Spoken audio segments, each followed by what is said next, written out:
Scooter നടപ്പാതയിലിടിച്ച് റോഡിലേക്ക് മറിഞ്ഞ് ടാങ്കറിനടിയിൽപ്പെട്ട് യാത്രക്കാരന് ഗുരുതര പരിക്ക്.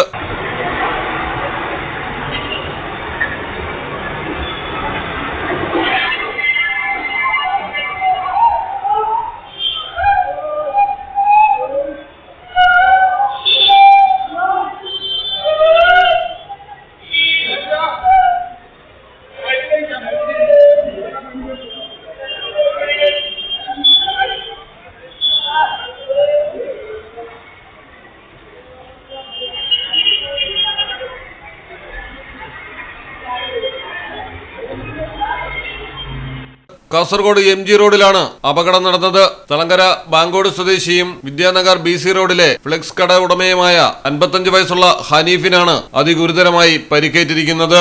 MG റോഡിലെ ഹൈപ്പർ മാർക്കറ്റിന് മുൻവശത്തെ റോഡിൽ വെച്ച് പുതിയ ബസ് സ്റ്റാൻഡിൽ നിന്നും പഴയ സ്റ്റാൻഡിലേക്ക് വരികയായിരുന്ന ഹനീഫ വാഹനത്തിന് സൈഡ് നൽകുന്നതിനിടയിൽ സ്കൂട്ടർ നടപ്പാതയിൽ തട്ടി മറിയുകയായിരുന്നു. പിന്നാലെ എത്തിയ ടാങ്കറിനടിയിലേക്കാണ് ഹനീഫ വീണത്. ടയറുകൾ കയറിയിറങ്ങി നിന്നു. ഉടൻ തന്നെ ജനറൽ ആശുപത്രിയിൽ എത്തിച്ചുവെങ്കിലും നില അതീവ ഗുരുതരമായതിനാൽ കാസർകോട്ടെ സ്വകാര്യ ആശുപത്രിയിലേക്ക് മാറ്റിയിരിക്കുകയാണ്.